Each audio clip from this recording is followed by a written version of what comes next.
au revoir.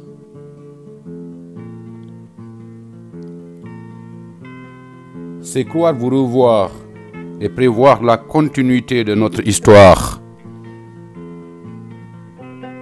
Au revoir amis, au revoir famille. Au revoir mère, au revoir père, frères et sœurs.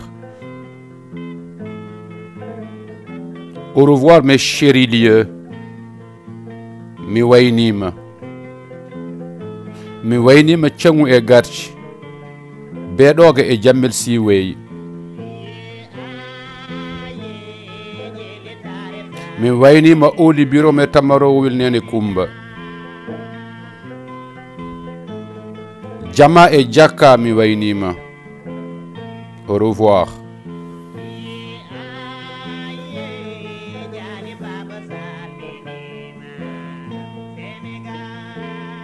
Au revoir à ces soirs où les histoires hissent les espoirs, où les sensations tissent les sentiments.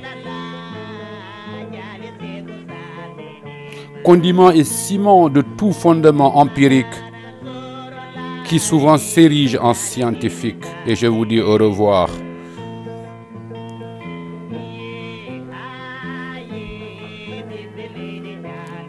Au revoir.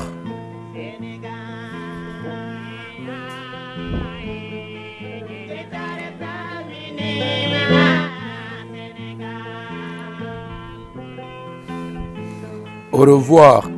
Ni pensée scientifique, ni pensée empirique ne peuvent penser mes pensées. Seulement me pencher sur mes vieux souvenirs.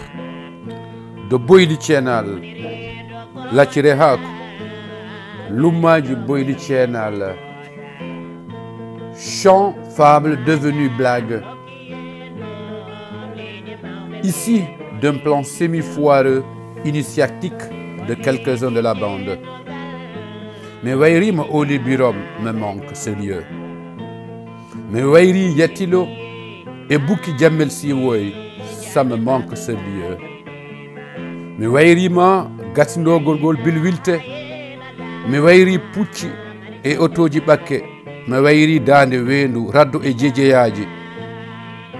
Mais Wairi Haito, mi siftori teno de Chassol, jeux et activités pédagogiques qui façonnent l'empirique en scientifique, divers lieux qui nous lient du milieu, même à 1000 lieues, c'est toujours le lieu, et moi je le peins par ma plume. C'est devenu une coutume, et c'est mon seul costume. Mi wayrima, mi waynima. Bokar Ba featuring El Hadj Baba Mal. On jarama.